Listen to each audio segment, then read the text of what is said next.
Người mọn á.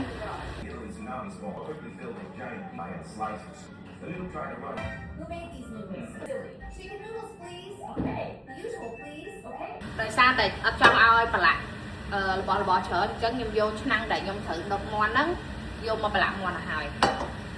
គល់លក្រីរៀងច្រើនមែនតើហើយបន្លែខ្ញុំប្រើស្ពៃក្តោបជាមួយនឹងស្ពៃបកគោ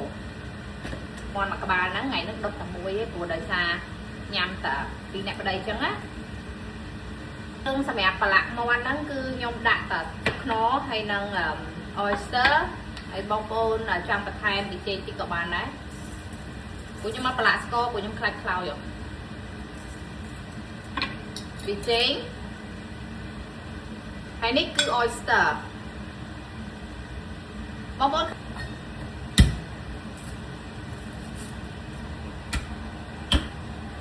ង់បន្ថែមជាមួយនឹងទឹកស្អ៊ីវបន្តិចក៏បានដែរទឹកស្អ៊ីវខាប់ណាដើម្បីឲ្យវាមានពណ៌ស្អាត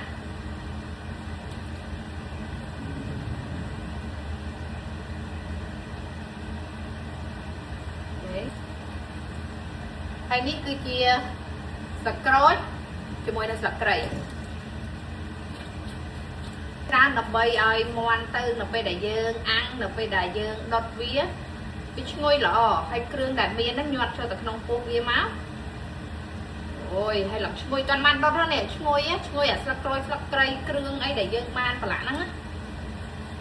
មាន់របស់យើងបានប្រឡាក់ហើយអញ្ចឹងខ្ញុំនឹងទុកវារយៈពេល15នាទីទៅ20នាទីដើម្បីវាចូលជាតិបានល្អបងប្អូនកុំភ្លេចបន្ថែមជាមួយនឹងប្រេងហង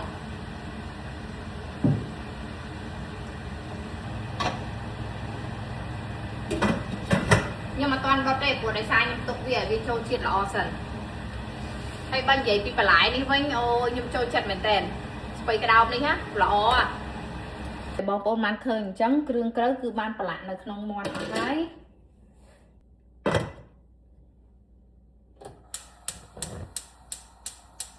ឥឡូវហ្នឹងគឺបានរយៈពេល10នាទីខ្ញុំនឹងធ្វើការប្រែមាន់ដើម្បីកុំឲ្យវានេះណាអូ my god ឈ្ងុយគល់ស្លឹកគ្រៃខ្លាំងមែនតើហើយខ្ញុំវិញគឺឈ្ងុយខ្លាំងមែនតើឈ្ងុយគល់ញ៉ាំបន្លែមែនតើស្ពៃក្តោបគឺល្អចំពោះសុខភាពអញ្ចឹងគឺបងប្អូនមានបន្លែអីដាក់បន្លែហ្នឹងជាមួយនឹងស្ពៃក្តោប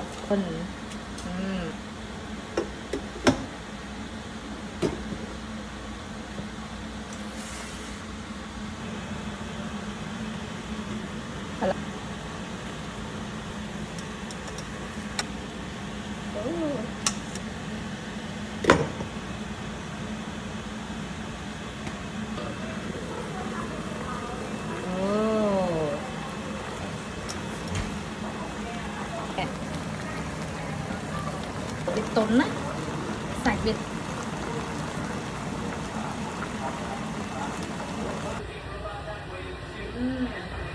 អូឈ្ងុយមែនតើ